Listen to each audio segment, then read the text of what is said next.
Iblis kalau pakai nama bom-bom mau nggak disembah? Tidak. Akulah bom-bom yang kau aniaya, siapa yang menyembahnya?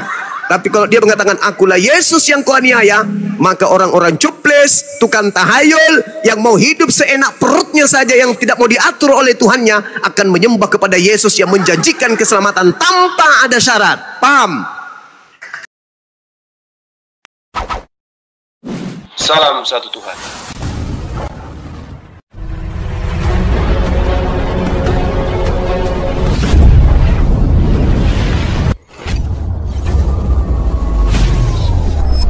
Ya, pengantar ini singkat para sahabat. Dukung semua ya sahabat-sahabat kita channel Densa News Muslim. Di like, di subscribe, di share sebanyak mungkin untuk supaya mencegah sahabat-sahabat kita di luar sana tidak terpengaruh terhadap pemurtadan. Semoga Allah memberikan selalu sikap istiqamah. Salam satu Tuhan, Allahu Akbar. Minta disembah wajar, tapi ada juga satu yang minta disembah, yaitu setan. Setannya di dalam Lukas 4 nomor 7 minta kepada Yesus agar Yesus menyembah dirinya. Cuma sebenarnya Tuhan dalam orang Yahudi sebelumnya tidak minta disembah. Kata siapa? Kata siapa? Hukum pertama itu apa? Jangan ada ilah. Dengar, jangan ada ilah lain. Apa maksudnya? Jangan ada sembahan lain di hadapanku. Akulah Tuhan, aku pencemburu. Astagfirullahaladzim, ya Allah ya Karim. Sebelumnya, dengar dulu, sebelum dia ketemu Musa, dia tidak pernah seperti Allah, seperti iblis, sembah aku. Karena sekarang yang minta, oke. Sekarang saya tanya samamu, siapa yang mengajarkan kalian menyembah Yesus? Yang mengajarkan kalian menyembah Yesus? Iya, siapa? Ya karena dia Tuhan tunjukkan karena bisikan Yesus yang datang kepada kalian untuk menyembah dirinya. Makanya kau sembah Yesus itu, tetapi dalam Yesus yang kau sembah itu bukan Yesus. Astagfirullahaladzim. Iblisnya datang memakai nama Yesus supaya iblis ini mau disembah. Sekarang Yesus asli minta nggak disembah? Tidak. Ya, iblis yang minta disembah semua, tapi tidak ada bukti. Berarti yang datang Yesus kepada diri kalian. Dia bangkitkan orang mati. Makanya orang-orang menyembah dia jadinya. Jadi kamu mengatakan bahwa kepada malaikatnya, tapi dia minta disembah, tidak punya bukti kepada rasulnya. Itulah iblis. Bagus, pintar berarti. Nah, kalau kau lihat dia tidak punya bukti sama sekali, melalui rasulnya tidak pernah bangkitkan apanya, tapi ini datang rasul ini, ini Allah membangkitkan orang mati, tapi tidak pernah dia buktikan. Itulah iblis, itu yang datang kepada Yesus. Minta disembah, aku akan. Sekarang begini. Yesus itu memerintahkan menyembah kepada siapa?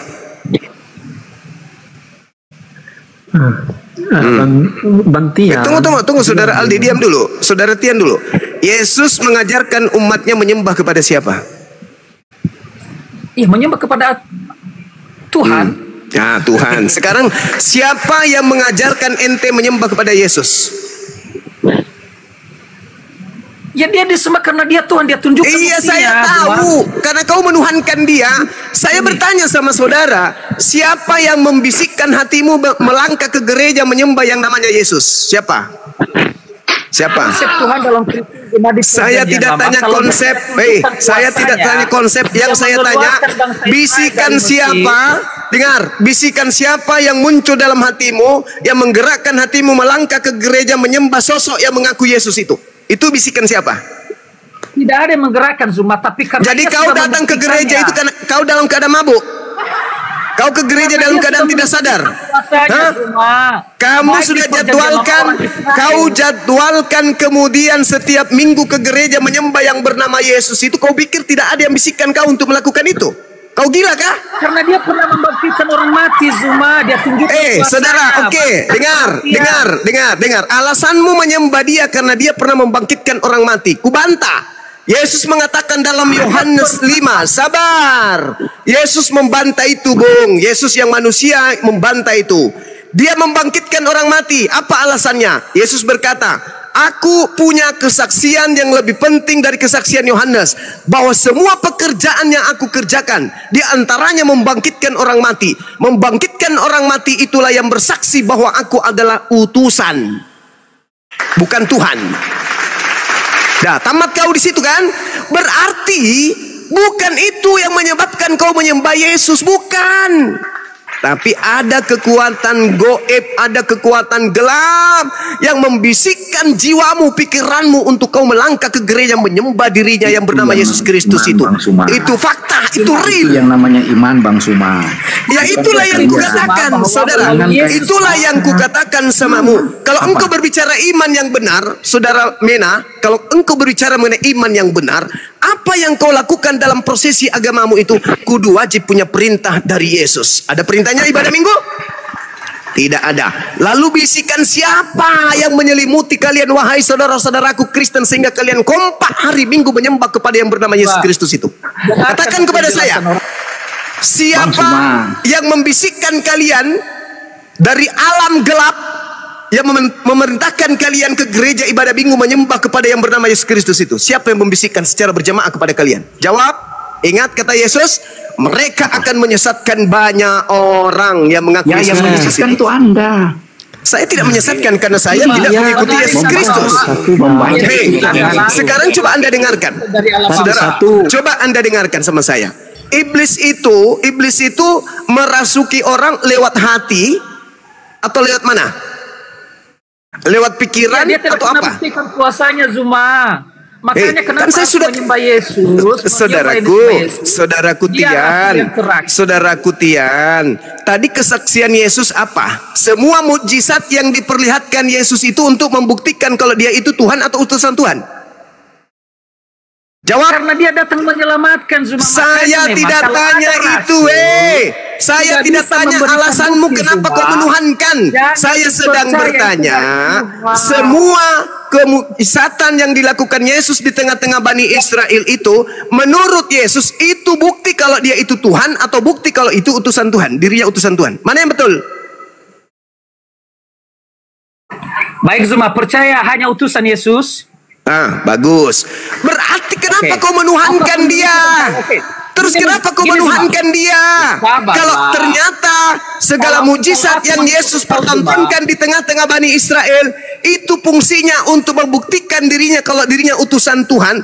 Terus siapa yang membisikkan kamu hari Minggu ke gereja? Dengar dulu. Aku akan saya mulai merendahkan saya ikut bahwa Yesus hanya utusan, oke? Ya utusan. Tapi kamu bilang tadi saksinya bahwa segala pekerjaan dilakukannya adalah benar-benar dia dari utusan Tuhan. Berarti kalau ada rasul tidak melakukan mukjizat sama sekali, karena itu kesaksian dikatakan Yesus bahwa dia yang mengatakan dia benar-benar utusan karena seluruh mukjizat itu dari Tuhan katanya. Berarti kalau ada rasul tidak melakukan mukjizat apa-apa, berarti dia bukan rasul dari Tuhan. Begitu juga sebaliknya. Sabar. Coba kau baca Matius 24 nomor 4. Nabi palsu melakukan banyak tanda yang dahsyat dan banyak melakukan mukjizat-mukjizat. Itu nabi palsu melakukan mukjizat-mukjizat. Itu siapa itu? Woi, siapa nabi palsu? Siapa menurut Yesus? Siapa menurut Yesus? Woi, siapa menurut Yesus yang melakukan banyak mukjizat? Nabi Muhammad atau Paulus? Jawab. Kamu bilang tadi buktinya sebagai utusan karena semua mukjizat dilakukannya dari Tuhan. Kamu menuhankan Yesus. Dengar, tadi kau mengatakan aku menuhankan Yesus karena dia membangkitkan orang mati. Tuyul. Saya bilang membangkitkan orang mati itu Yesus gunakan untuk membuktikan dirinya utusan Tuhan, bukan Tuhan. Cupu. Sekarang kau lari kemana-mana. Kau biaskan lagi kepada nabi palsu. Kau lupa, kau sedang menampar Paulus. Yesus berkata nabi palsu itu banyak melakukan tanda yang dahsyat dan banyak melakukan mujizat-mujizat. Pertanyaan saya, menurut kepalamu, menurut isi kepalamu nih, mana yang banyak melakukan mujizat? Paulus atau Nabi Muhammad? Jawab. Jawab. Jangan kau diam. Mana yang banyak melakukan mujizat? Paulus atau Nabi Muhammad? Hei, jawab. Yang mana yang apa ini, Zuma? Yang mana yang apa ini? Yang mana yang apa ini?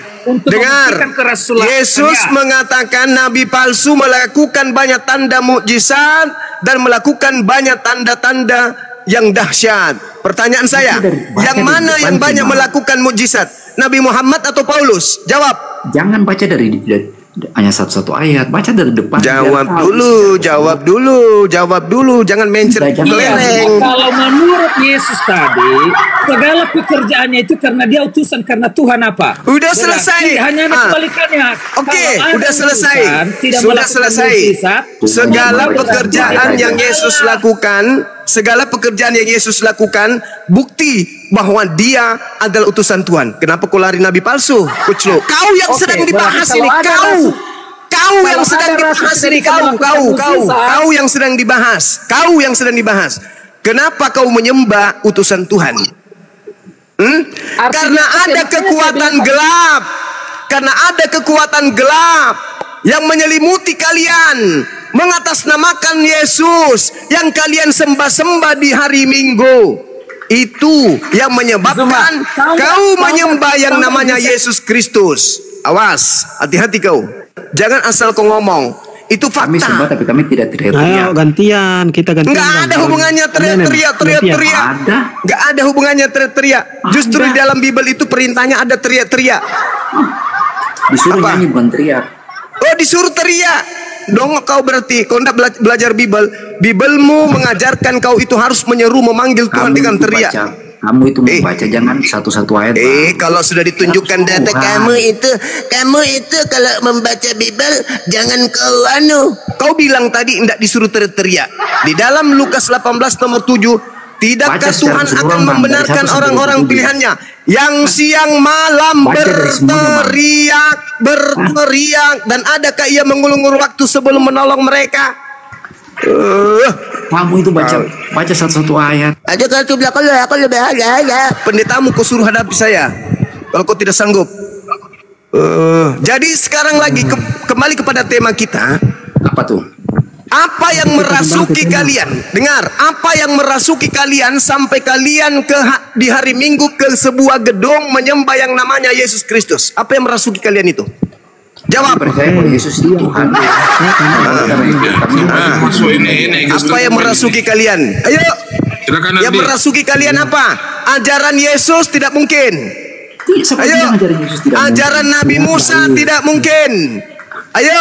Ajaran Tuhan Elohim tidak mungkin. Satu-satunya kandidat yang membisikkan kalian, yang merasuki kalian hari Minggu menyembah kepada sosok yang bernama Yesus Kristus adalah penyesat. Dan penyesat itu adalah Anda. Saya tidak pernah mengajarkan Anda ibadah Minggu menyembah Yesus.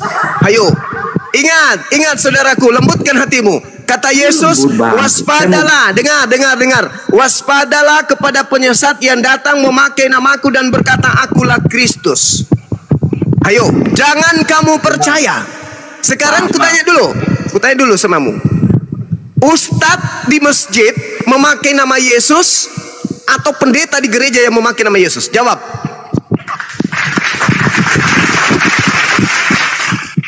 Jawab. Waspadalah kepada penyesat yang datang kepadamu memakai namaku dan berkata akulah Kristus. Jangan kamu percaya. Pertanyaan saya, kita cari penyesat itu. Di masjid apakah ustadz mengajar Islam dengan memakai nama Yesus? Bermujizat pakai nama Yesus?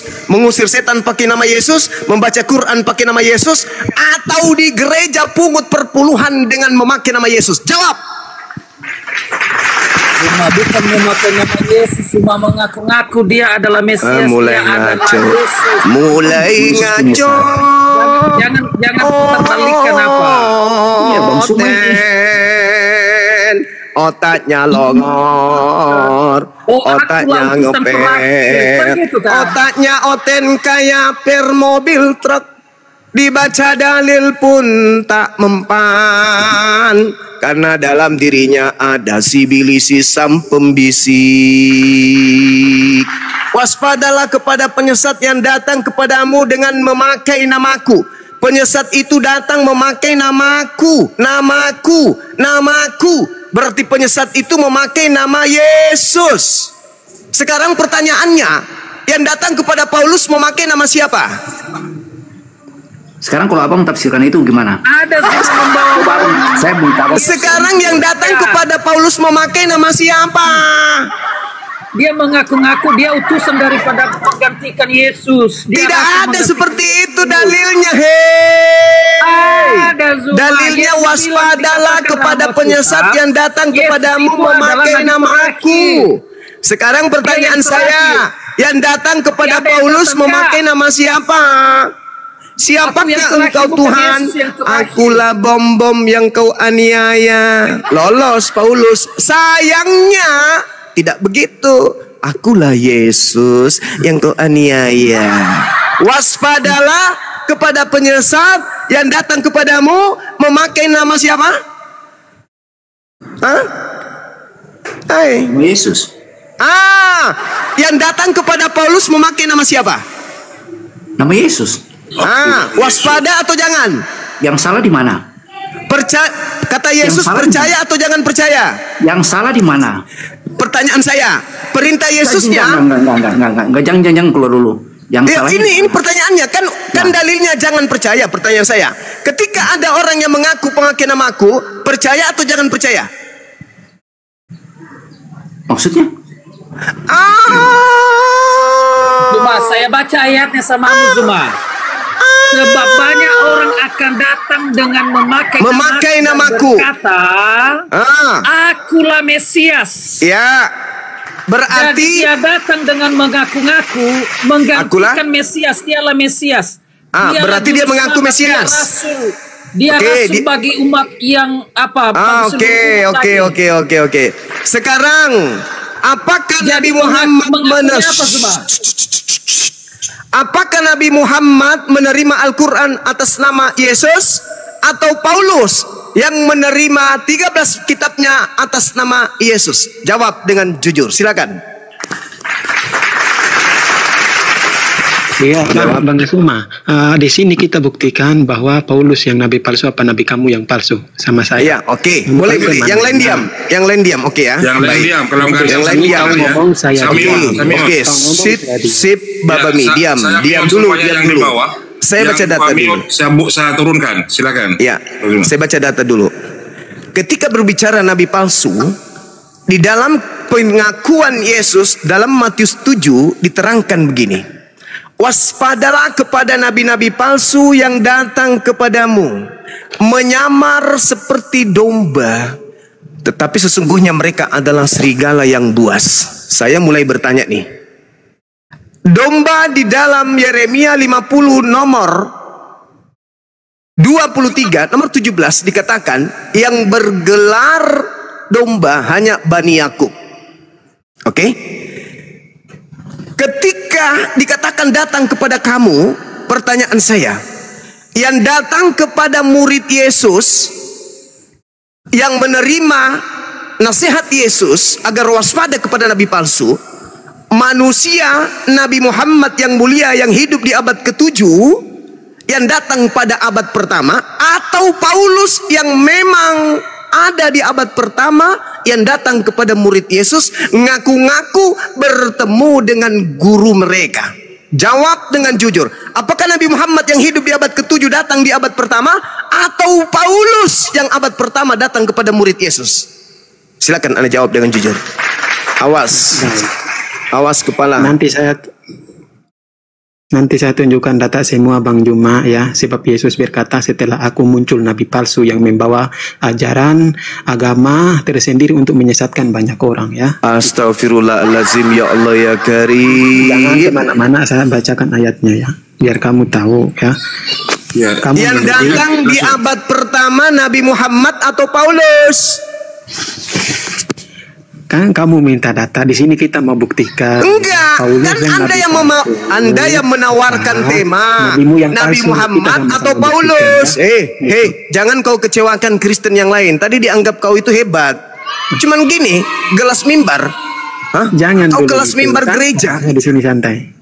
Iya santai, tapi santai jangan kayak iblis. Santai tapi menyesatkan. Saya tegas, keras, tapi saya memberitakan kebenaran. Pertanyaan saya, yang datang kepada murid Yesus yang diminta waspada di abad pertama itu nabiku Nabi Muhammad yang hidup di abad ke-7 atau Paulus yang memang hidup di tengah-tengah mereka? Jawab. Oke, diam ya. Kita baca ayatnya ya.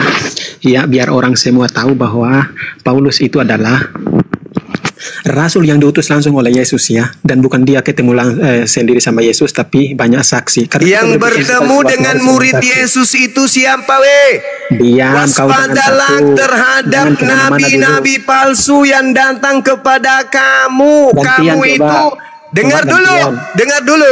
Kamu itu manusia yang hidup di depan Yesus di abad pertama di tahun 33. Siapa yang datang di tahun 33 bukan murid Yesus, mengaku murid Yesus? Nabi Muhammad atau Paulus? Jawab. Oke. Kita jawab pakai data. Saya bantu jawab Aku tahu ya. Astagfirullahaladzim. Astagfirullahaladzim ya Allah ya Karim. Ya, saya di sini. Astagfirullahaladzim ya Allah ya Karim. Pak Miot, saya turunkan dulu. Penyesat ini betul-betul susah. Kau itu gimana ya? Ini pengakuan Yesus loh. Ini Bible yang kita bahas loh, bukan Quran. Harusnya Anda lebih menguasai daripada saya. Yesus berkata kepada orang yang hidup di tahun 33, waspadalah terhadap nabi-nabi palsu yang datang kepadamu dengan menyamar seperti domba, tetapi sesungguhnya mereka adalah serigala yang buas. Pertanyaan saya, ini belum ke buahnya. Nabi palsu yang datang di tahun 33 kepada murid Yesus itu Nabi Muhammad atau Paulus? Jawab.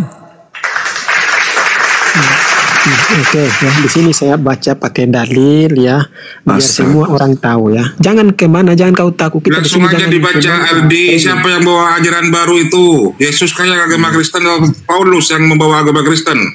Anda tadi membawa agama-agama, yuk silakan dijawab. Yang datang di tahun 33 kepada murid Yesus itu A. Nabi Muhammad, B. Paulus. Mana yang datang di tahun 33 kepada murid Yesus? Itu aja dulu. Oke, baik. Udah, jangan kita di sini ngomong aja, harus pakai data ya. Kau dengar ini Bang Suma ya. Saya baca ayatnya. Saya di sini cuman pengen tunjukkan bahwa nabi palsu itu sebenarnya siapa, karena Yesus berkata setelah aku banyak nabi palsu yang muncul untuk menyesatkan. Pertanyaannya sederhana kali, ini apa orang ini? Yang datang di abad yang datang di tahun 33 kepada murid Yesus, kan nabi palsunya datang kepada murid Yesus tuh. Pertanyaan saya, yang datang kepada murid Yesus tahun 33, Paulus atau Nabi Muhammad? Oke, baik ya. Karena kita di sini tidak pakai tahun, karena Yesus mengatakan bukan tahun, tapi dia mengatakan bahwa setelah kamu di situ siapa? Kata kamu di situ siapa? Diam dulu, saya baca ayatnya biar orang dengar, biar orang tahu. Kamu di situ siapa? Kamu di situ siapa? Apa ini ku mau tunjukin data? Waspadalah terhadap nabi-nabi palsu yang datang kepada kamu. Kamu itu siapa? Bagus sekali ya Bang, ini saya baca data ini. Kamu itu siapa? Ya, kamu Bang Juma ya, dengar ini. Kamu itu siapa? Jawab dulu, kamu itu siapa? Kamu itu artinya murid-murid Yesus. Yang hidup tahun? Yang hidup sejaman dengan Yesus pada waktu itu. Nah, siapa yang sejaman dengan Yesus? Paulus atau Nabi Muhammad? Ya. Ada ayat yang mengatakan bahwa sekarang ini banyak nabi palsu, apa sesudah aku naik. Yang sejaman Yesus, yang sejaman Yesus itu nabi palsu yang muncul, bukan sekarang. Yang sejaman Yesus itu Nabi Muhammad atau Paulus? Yang sebenarnya itu harus yang kita mempersalahkan adalah nabimu. Yesus berkata bahwa sekarang dia akan datang, tapi dia udah kau ke neraka saja, kau ke neraka sana, kau ke neraka, kau ke neraka sana. Jangan takut, saya mau baca data. Kau ke neraka sana, kau coli sama Paulus di neraka. Jangan kau di sini. Nabi palsu itu datang di abad pertama, mendatangi murid Yesus. Nabi Muhammad hidup di abad ke-7. Dompala kardoba balala. Salah bang. Yang dimaksud Salah lagi. Iya. Salah lagi. Murid Yesus hidup tahun berapa? Hah? Murid Yesus hidup tahun berapa? Yang mendengarkan nasihat itu waspadalah supaya jangan ada nabi palsu datang kepada kamu, itu tahun berapa?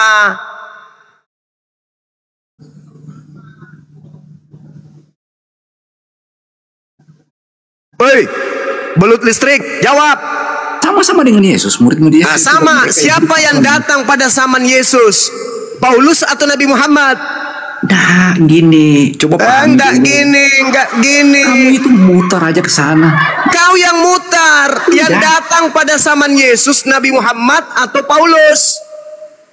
Yang kan dia bilang kepada murid-muridnya, waspadalah.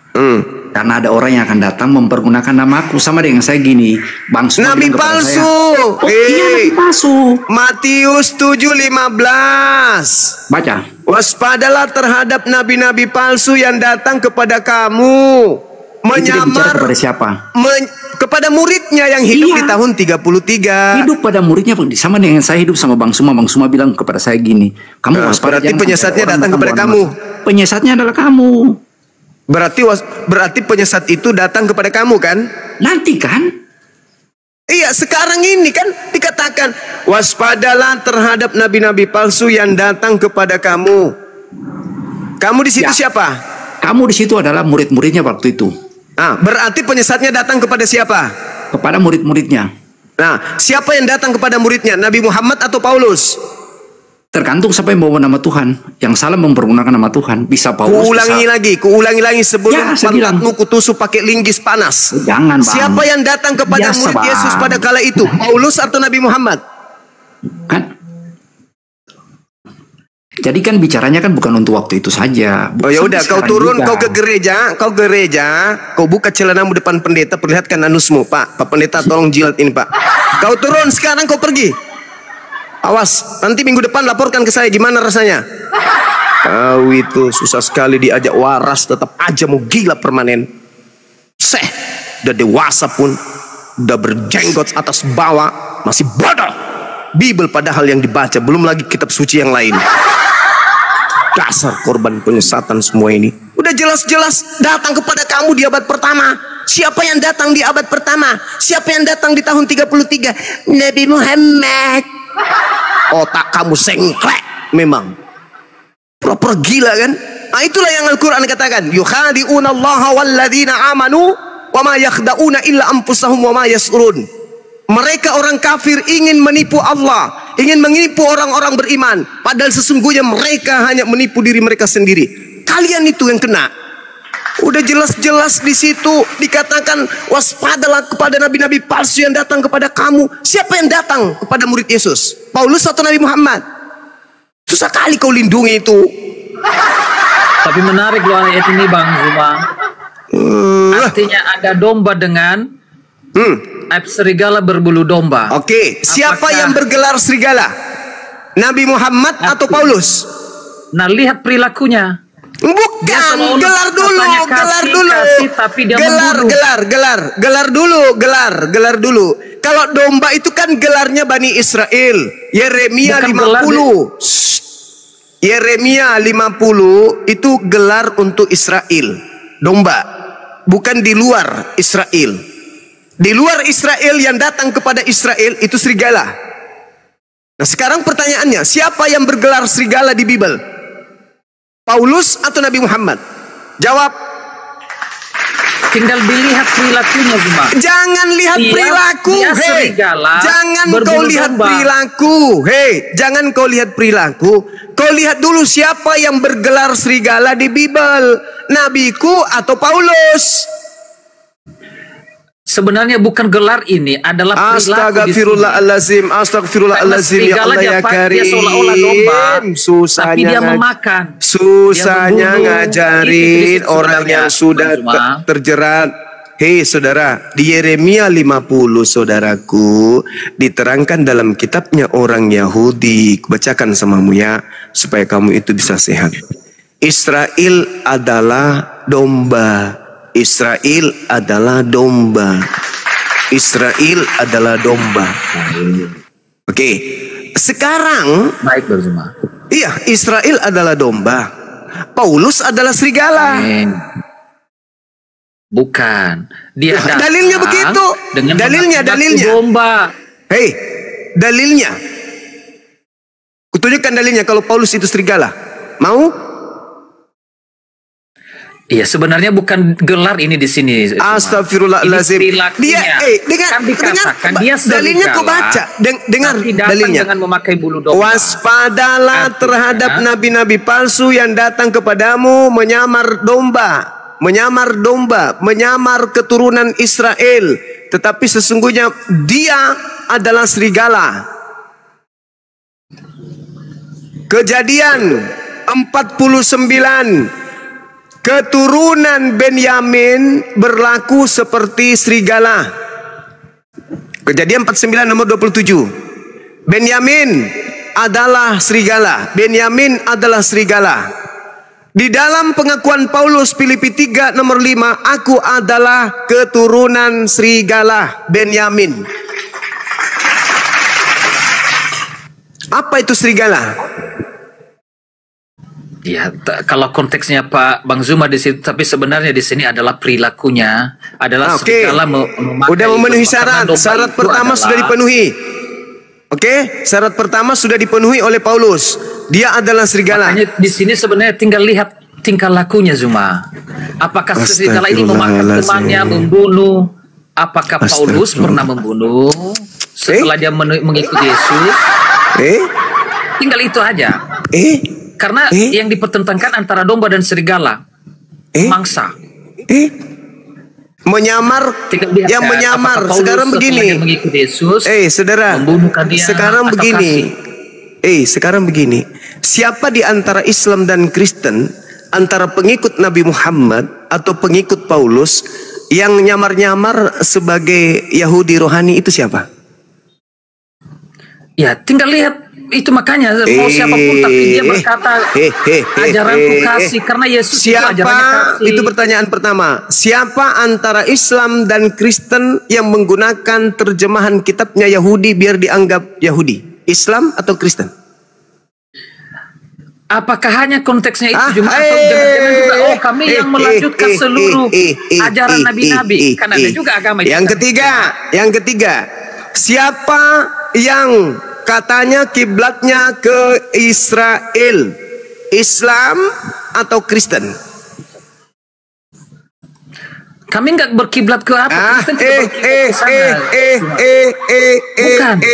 Kami mau menghadap ke bawah, mau kepala ke bawah. Yang keempat, ini yang keempat. Yang keempat, siapa yang mengaku rasulnya dari Israel? Islam atau Kristen? Jawab. Rasulnya dari Israel. Ya. Ya memang semua rasul-rasul para nabi itu. Enggak, rasul kami dari Arab. Sorry. Karena dalam apa juga?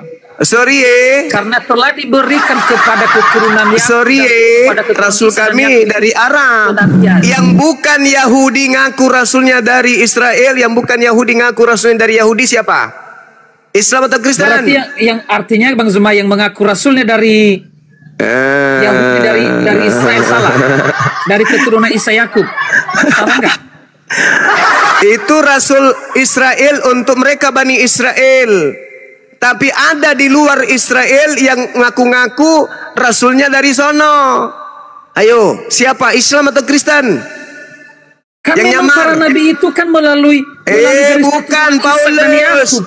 Paulus yang kita bahas ini, Paulus. Kan tadi Paulus dengan Nabi Muhammad. Tanpa memakai nabi-nabi dari Israel, Zuma, tidak akan mungkin. Siapa yang menyamar-nyamar kemudian? Siapa yang menyamar-nyamar? Ayo, Siapa yang menyamar-nyamar kepada penganut Taurat, pura-pura sebagai penganut Taurat itu siapa? Ayo. Ya, betul itu semua. Karena itu siapa? dia mengaku-ngaku ini kami melakukan itu siapa? apa namanya? Melakukan ajaran para nabi yang terdahulu. Iya, itu siapa? Tapi Siapa? dia Siapa? pembunuh. Siapa? Makanya domba dan serigala.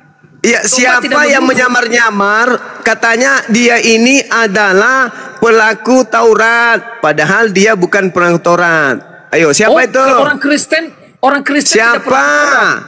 Kubacakan Makanya dalilnya. orang Kristen tidak disunat, Dalam Zuma. 1 Korintus, dengar. 1 Korintus 9 nomor 20 dan seterusnya. Demikianlah bagi orang Yahudi aku menjadi seperti orang Yahudi, supaya aku memenangkan orang-orang Yahudi. Bagi orang-orang yang hidup di bawah hukum Taurat, aku menjadi seperti orang yang hidup di bawah hukum Taurat. Sekalipun meskipun aku sendiri tidak hidup di bawah hukum Taurat. Ini siapa ini? Nah, itu dia. Jadi Siapa Paulus itu? tidak mengaku-ngaku adalah dia pemegang hukum Taurat, melanjutkan hukum Taurat kan? Ini siapa ini yang berpura-pura? Siapa ini yang nyamar? Enggak. Justru Paulus dia bilang aku tidak melanjutkan Saya ulang Taurat. lagi. Saya ulang lagi. Bagi orang-orang yang hidup di bawah hukum Taurat, aku menjadi seperti orang yang hidup di bawah hukum Taurat, meskipun aku sendiri tidak hidup di bawah hukum Taurat. Ini siapa? Betul. Ini siapa? Artinya cuma dia tidak apa namanya? Menyamar enggak nih? Menyamar enggak dia ini? Enggak menyamar. Justru itu yang menyamar itu adalah tidak menyamar. Kami ini adalah tidak menyamar katanya nabi-nabi. kepada orang yang hidup di bawah hukum Taurat. Aku seperti hidup di bawah hukum Taurat, sekalipun aku sendiri tidak hidup di bawah hukum Taurat, supaya aku dapat memenangkan mereka yang hidup di bawah hukum Taurat. Ini menyamar atau tidak? Iya, cuma tinggal lihat lakunya. Saya ulang lagi. Saya ulang lagi.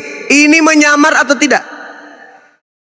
Dia bukan menyamar di situ, Zuma. Lalu apa namanya? Kalau dia bukan penganut Taurat, tetapi dia berpura-pura menjadi penganut Taurat supaya dia banyak menyesatkan orang-orang yang hidup di bawah hukum Taurat. Itu apa namanya? Kan yang dikatakan di ayat tadi itu, Zuma, orang yang berperilaku seperti serigala, tapi dia memakai bulu domba, seolah-olah dia domba. Jadi ini dalilmu. Ini pembunuh. Ini dalilmu. Ini pemakan. Ini dalilmu. Ini dalilmu. Paulus datang kepada orang Yahudi berpura-pura jadi orang Yahudi, padahal dia bukan orang Yahudi. Itu apa namanya? Menyamar atau tidak? Oh, dia bukan orang Yahudi. Loh, kamu baru bilang dia keturunan siapa? Saudara, memang penyesat itu dikatakan dia memang berasal dari tengah-tengah kita, tapi tidak sungguh-sungguh dari kita. Artinya kalau dia tidak benar-benar dari Israel, berarti ada campuran. Campuran dari apa? Dia kan keturunan Benyamin. Saudara, Paulus Yahudi mengaku. Berarti serigala itu. Dia mengaku lahir sebagai apa? Itu tadi adalah Israel domba. Kutanya dulu. Berarti harus ada di luar Israel dulu. yang mengaku Paulus seperti domba. Dengar. Paulus di dalam Kisah Para Rasul 22 nomor 28 dia lahir sebagai apa? Sebagai apa dia lahir? Lahir sebagai bangsa apa? Daerah lahirnya keturunan. Daerah lahirnya. Paulus itu lahir sebagai orang Romawi. Dia tidak lahir sebagai orang Romawi, Zuma. Mulai. Baca dalilmu, baca kitabmu. Dia sendiri yang mengatakan tentang kelahiranku, aku lahir sebagai orang Romawi. Sambalu, jangan kau nipu. Jangan kau nipu. Bukan keturunannya itu, Zuma. Tentang kelahiranku. Zuma. Tentang kelahiranku. Orang Barat pun lahir di Indonesia, kelahiranku. Aku ini orang Roma. Makanya antikristus itu memang dia berasal dari kita, tapi tidak sungguh-sungguh, bukan asli dari kita. Dia campuran. Itu kitabmu sendiri yang mengatakan itu. Sebenarnya itu kitabmu sendiri. Kau baca Kisah Para Rasul. Kau baca tauhid Yahudi. Ini terakhir dari saya. Tidak mengajarkan tauhid Yahudi. Terakhir dari saya. Tadi saya sudah menunjukkan data kalau Paulus itu penyamar. Dia itu penyamar, masuk di tengah-tengah penganut Torah, padahal dia bukan penganut Torah. Itu penyamar. Itu serigala yang masuk. Ini yang terakhir saya kasih. Terakhir. orang-orang Yahudi berkata apa?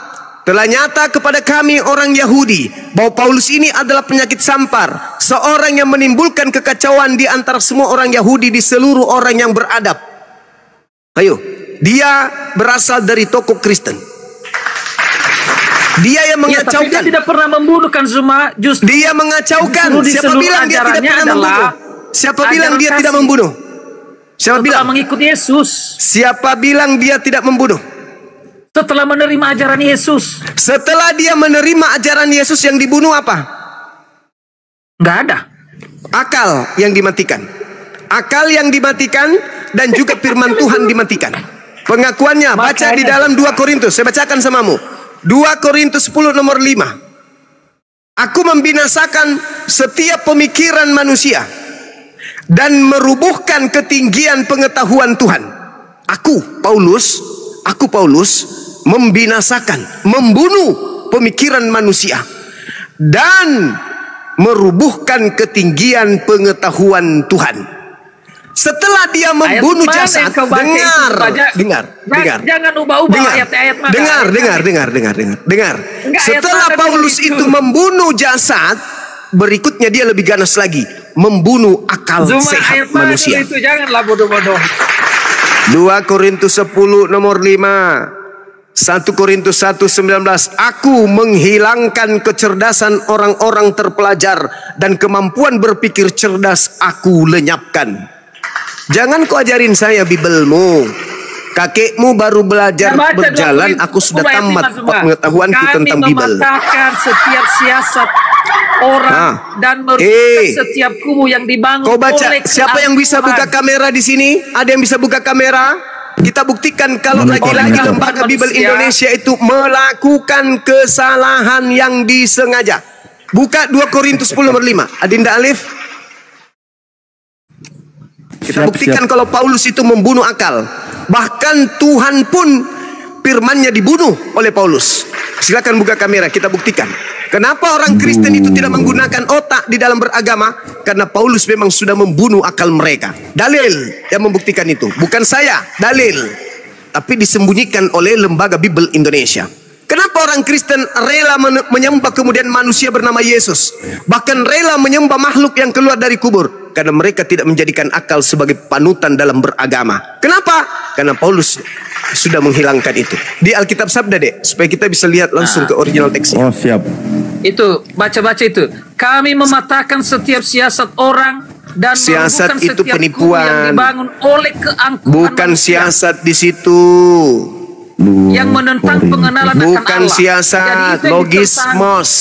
Logismos itu bukan siasat tapi pemikiran logis. Zuma itu teman yang bukan. Jangan ajarin saya. Ayo dek. Coba lihat.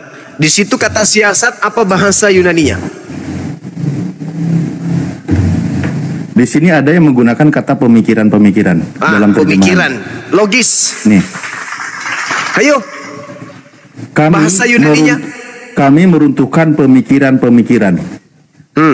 Dan setiap hal tinggi. Nah ini. Ayo. Sekarang mau ke originalnya, Gurunda? Oke, silakan. Sudahlah. Merubuhkan.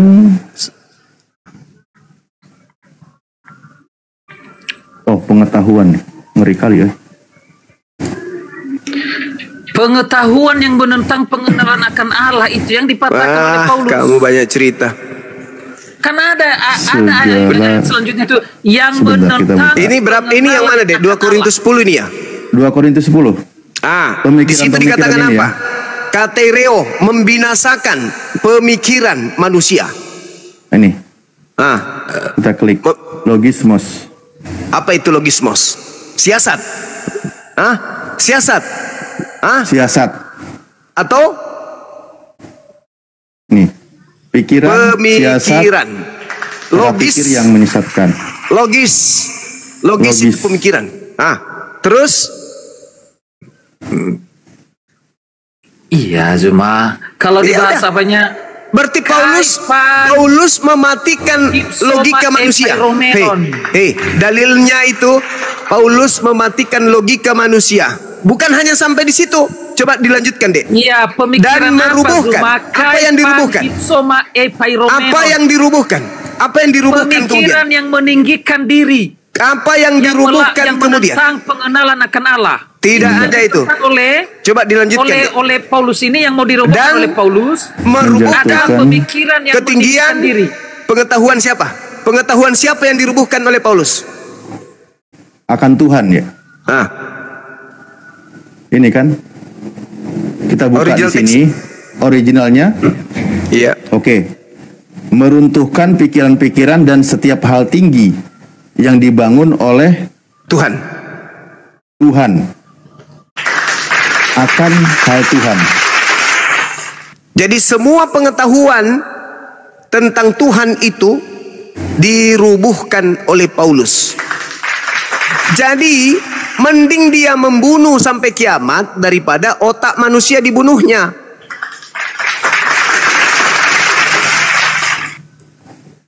Itu jelas itu. Sudah jelas-jelas di situ adalah pemikiran yang menentang pengenalan akan Allah, itu yang mau Tidak ada kata menentang di situ, nggak ada kata menentang.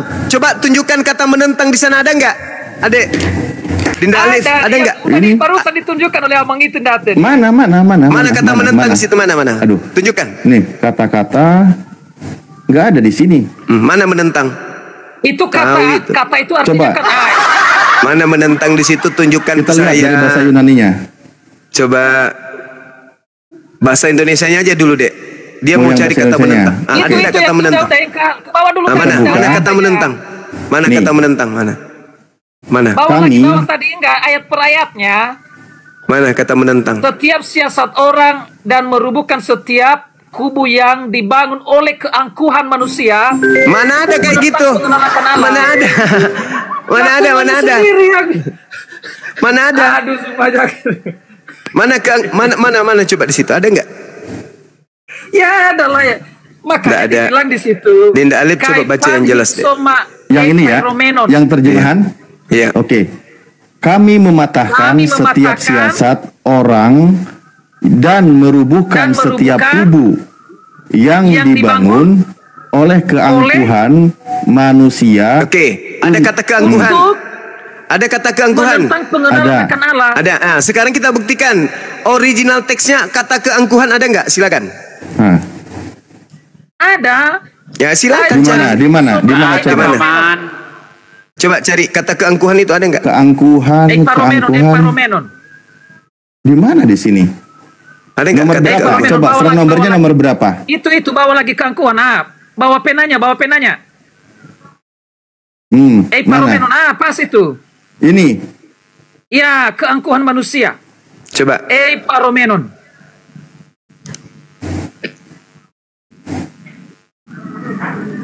Itu. Memandang. Mana keangkuhan? Eparomenon. Apa artinya? Memandang. Berseru. Berlaku angkuh. Nomor satu berlaku angkuh. Mana di situ mana?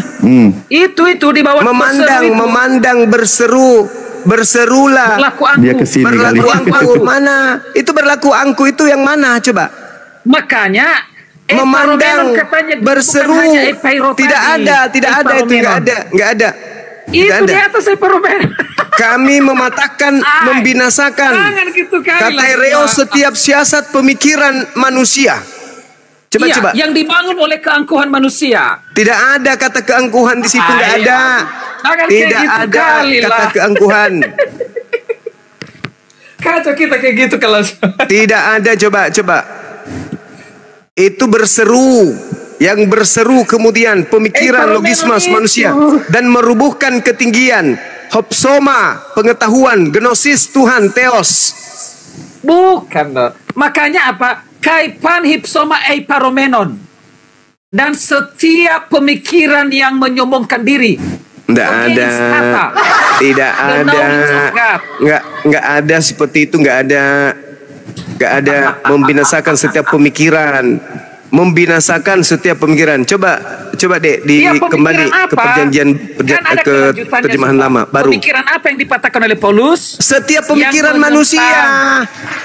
Setiap pemikiran manusia. Allah. Oke. Itu. Coba kita baca, Bang. Bang Alif. Yang mana, Gurunda? Coba di situ tidak ada kata di dalam original teksnya itu tadi. Itu berseru, tetapi diambil kata yang ketiga. Nah sekarang coba ambil paragraf keduanya. Dan apa? Merubuhkan. Tunggu. Merubuhkan ketinggian pengetahuan Tuhan. Benar nggak? Bukan. Baca. Dan coba Dinda Alif. Jangan diam Dinda Alif. Orang yang karena saya juga di sini. Iya, oke, siap. Kami yang pakai terjemahan ini ya. Dan setiap siasat orang dan merubuhkan setiap kubu yang dibangun. Saya baca dulu ya. Bentar, Tian. Saya baca. Nanti biar tidak salah paham kau. Kami mematahkan setiap siasat orang dan merubuhkan setiap kubu yang dibangun oleh keangkuhan manusia untuk menentang pengenalan akan Tuhan. Di sini kan Guru Nda? Iya. Nah. Itu yang betulnya. Sekarang kami menawan segala pikiran. Coba original teksnya, Dek. Kami mematahkan setiap pikiran. Berarti yang nomor 2. Itu selanjutnya setelah tadi itu. Kami menawan. Bukan di originalnya. Kami menawan setiap pikiran kan segala pikiran. Coba. Pikiran apa yang ditawan sama Paulus? Nah ini pikiran. Neuma. Setelahnya? Pikiran. Setelahnya? Sampingnya? Bertaat dan menaklukkannya kepada Kristus. Pikiran supaya taat kepada Kristus. Ya. Ini kalau dalam TL. Pikiran dan menaklukkannya kepada Kristus. Ya. Coba itu pemikiran pengenalan akan bukan pemikiran pengenalan akan siasat di atas pikiran yang dibangun oleh keangkuhan manusia yang menentang pengenalan akan Allah. Bentar. Pelan. Yang di mana ini TB ya? Iya. Kami mematahkan setiap siasat orang dan merubuhkan setiap kubu yang dibangun oleh keangkuhan manusia. Sebentar, ininya nongol terus. Allahu Akbar. Kenapa sih? Nih, akan Tuhan kami menawan segala pikiran. Menawan segala pikiran. Menawan segala pikiran kepada Kristus. Dan menaklukkannya. Di sini ada kata dan menaklukkannya nih. Ya, menaklukkan segala pikiran manusia. Kami menawan segala pikiran dan menaklukkannya kepada Kristus. Pikiran yang mana? Pikiran yang mana? Semua pikiran. Semua yang pikiran. Ada dari semua pikiran. Semua yang pikiran dibangun oleh keangkuhan manusia, Bang Zuma. Itu semua pikiran, kalau semua pikiran itu dibinasakan, dihilangkan, ditaklukkan. Bukan Bang Zuma, ada sebelumnya Bang Zuma. Bukan semua pikiran yang bagus. Kok pikiran yang bagus gimana? Keangkuhan manusia. Pikiran yang bagus yang mana? Pengenalan akan Allah. Itu yang harus kami menawan segala pikiran. Dan menaklukkannya kepada Kristus.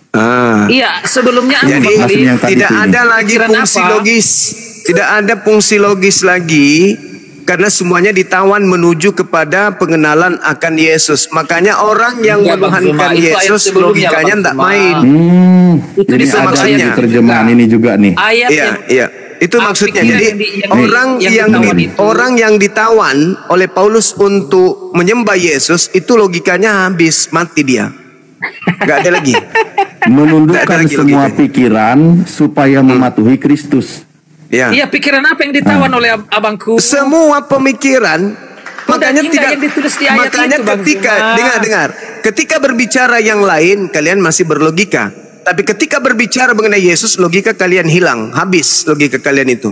Bukan cuma di ayat itu apa yang mau ditawan? Semua pemikiran sehingga dengar. Kalau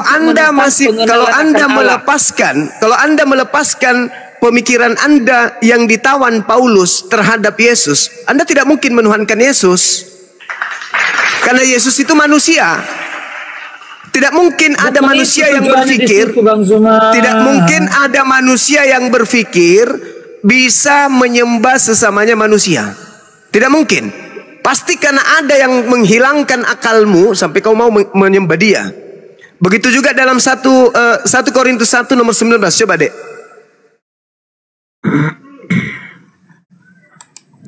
Di sabda ya? Iya. Oke, kita tambah. 1 Korintus 1 nomor 19. Nah, ini Paulus ini membunuh akal ya.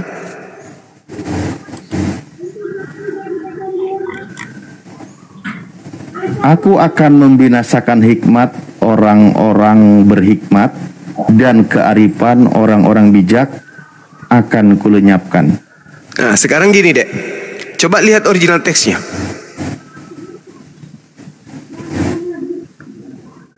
Sophia apa? Bijak di situ artinya apa dalam bahasa Yunani? Orang-orang bijak ini ya? Ya, bijak. Itu sebenarnya bukan itu terjemahannya. Iya, enggak ada. Itu penggabungan kata. Apa yang dikatakan di situ? Ini, sunetos, orang pandai, cerdas, orang-orang bijak. Aku akan menghilangkan apa? Kepandaian. Orang-orang pandai jadi. Orang-orang terpelajar, sopos dalam bahasa Yunani. Coba sopos enggak? Yang terpelajar. Aku akan membinasakan kecerdasan orang-orang berhikmat. Kata hikmat di situ apa? Oh iya. Sopos kan? Nah, ya. Sopos itu artinya orang-orang yang pintar, orang-orang yang cerdas, orang-orang terpelajar. Aku akan membinasakan kecerdasan orang yang cerdas atau pintar dan kearifan. Arif di situ apa dek? Yang kita buka arif. Kearifan di situ itu kalau terjemahan. Oh. Harusnya kemampuan berpikir. Kemampuan berpikir cerdas akan aku apakan?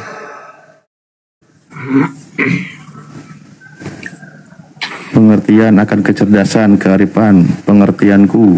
Kearifan itu sunesis itu artinya kemampuan berpikir kan? Akan kulenyapkan.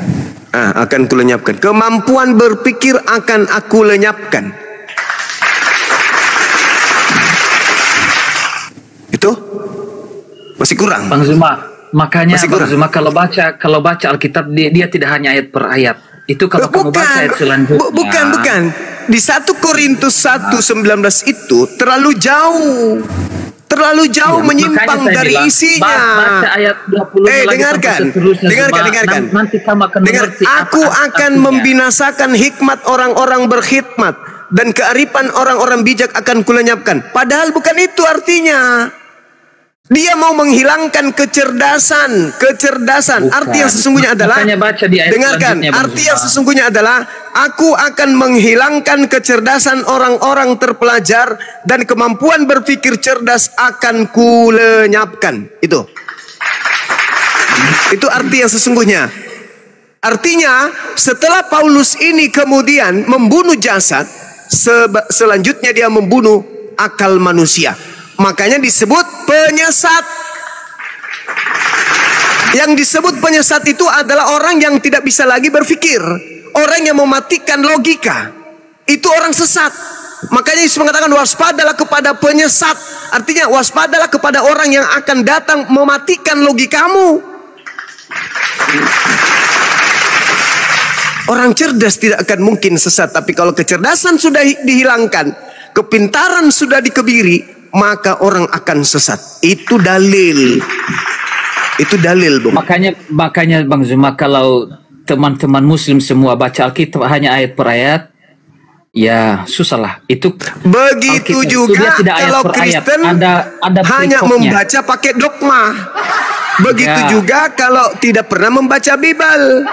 Begitu juga kalau tidak mengerti original teks. Begitu juga kalau hanya mengikuti terjemahan yang direvisi dan direvisi. Kalau orang membaca dalil per dalil, berarti orang itu kritis. Dia sangat kritik terhadap apa yang tertulis di sana. Inilah yang terjadi.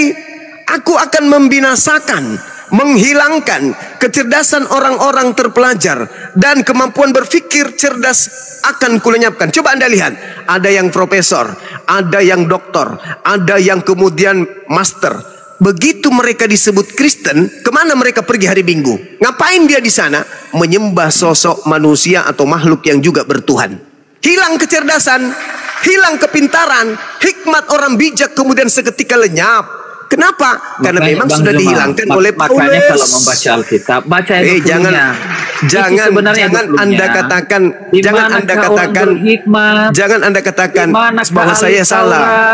Coba orang-orang Kristen yang gelar profesor, coba yang bergelar profesor di Kristen, coba tanya mereka, apakah betul yang keluar dari rahim Maria berupa bayi tak berdaya itu Tuhan? Ya, tanya gelarnya apa? Profesor. Kenapa bisa menyembah kepada bayi? Karena itu tadi, kecerdasannya aku cabut, kepintarannya, logikanya aku matikan. Aku tawan semua kecerdasannya menuju kepada ketuhanan Yesus. Dalil.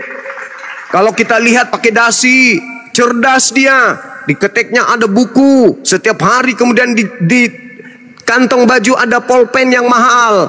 Ikuti dari belakang. Kemana dia pergi? Oh, melangkah masuk ke dalam sebuah gedung, di mana di gedung itu ada patung boneka anak-anak, mereka ciumi. Ditanya, ini prop, ini apa? Ini siapa? Itu patung Tuhanku. Masih berakal enggak dia tuh? Masih cerdas gak dia sesuai dengan gelarnya tuh? Masih pintar enggak sesuai dengan gelarnya? Masih punya logika enggak sesuai dengan gelarnya? Nonsense, bullshit, tak ada lagi. Kenapa? Karena dia sudah ditawan oleh Paulus. Itu dalil, Bung. Itu dalil. Kamu nggak malu? Profesor, di kampus dia dosen, di kampus dia rektor. Begitu hari Minggu, dia pergi ke sebuah gedung, menciumi patung anak bayi yang tidak bisa berkedip matanya. Ditanya, Prof, ini siapa? Ini patung Tuhanku. Logika hilang, keilmuan hilang, kecerdasan hilang, intelektual hilang, logisme yang ada pada dirinya hilang seketika. Dia seperti rumput kering yang bergoyang. Itu fakta, Dek. Itu fakta.